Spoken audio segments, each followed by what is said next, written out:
సరే అతని ఇష్టం. లేకపోతే నెల్లూరులో ఆయనకి ఇష్టమైన వ్యక్తి ఎవరైనా ఉన్నారేమో, నెల్లూరు పెద్దారెడ్డి తాలూకా అని చెప్పి ఆయన ఆ టీషర్ట్ మీద వేయించుకున్నాడంటే నెల్లూరులో ఎవరైనా ఉన్నారేమో, అతని ఫ్రెండ్స్ కావచ్చు, లేదా పెద్దలు కావచ్చు, లేదా ఆయనకి ఏ విధంగా ఎప్పుడైనా సాయం చేసిన వాళ్ళు కావచ్చు, ఎవరైనా ఉండొచ్చు. ఆయన వేయించుకున్నారు. దాని మీద కూడా కొంతమంది కోడిగుడ్డు మీద ఇక్కడ వేగుతున్నారు. అల్లు అర్జున్ గారు ఆ టీషర్ట్ మీద అలా ఎందుకు వేయించుకోవాలి?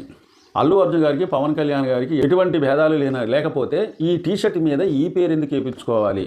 అంటే పిఠాపురం తాలూకా అని చెప్పేసి పిఠాపురంలో ఉన్న కొంతమంది జనసేన పార్టీ కార్యకర్తలు కావచ్చు, లేకపోతే పవన్ కళ్యాణ్ గారిని ఇష్టమైన వాళ్ళు కావచ్చు, లేకపోతే పిఠాపురంలో కొంతమంది ఉన్న వాళ్ళు అంటే స్థానికులు కావచ్చు, పిఠాపురం ఎమ్మెల్యే గారి తాలూకా అని చెప్పి కొంతమంది వేయించుకుంటా ఉంటే అదే టైటిల్ని ఇక్కడ కాపీ కొట్టి నేను నెల్లూరు పెద్దారెడ్డి తాలూకా అని చెప్పి టీషర్ట్ మీద ఇతను వేయించుకున్నాడు అంటే వ్యతిరేకంగా వేయించుకున్నాడు అని చెప్పి కొంతమంది సోషల్ మీడియాలో పోస్టులు పెడుతున్నారండి.